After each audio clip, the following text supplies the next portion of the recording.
Hello everybody, today I speak about my vacation in Italy.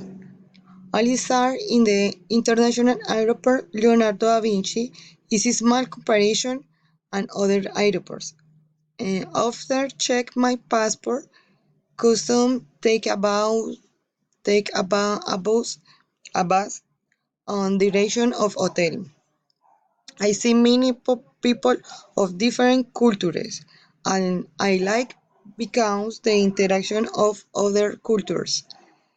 Other peoples is a magazine when the bus arrived to hotel and finish to check-in.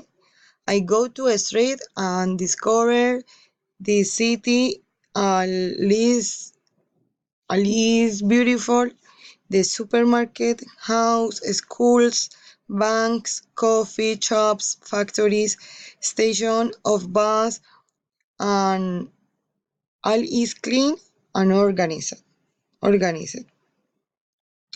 After 3 long hours discovering Rome, all of all all, all on foot arrived to my favorite destination, my dream, my Roma Coliseum.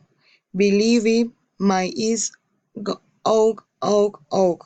No exist, no, not exist comparison of nothing.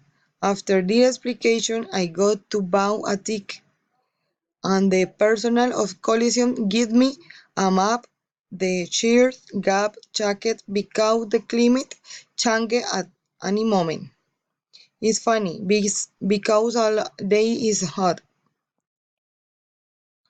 When inside the Coliseum, understand all after learned in the university. All class about History 1, History 2, all other classmate. The tour is complete very specific moment and legends more or less 2 hours after start the tour. Arrived to cafeteria and the shop where buy anything, sweatshirts, jeans, top, jumper, a lot of clothing about Roma, the Coliseum, and the special postal for my friends in Colombia. The other day in Roma start to raining all days, and after they made and the night snow, the climate is crazy about. Is Rome.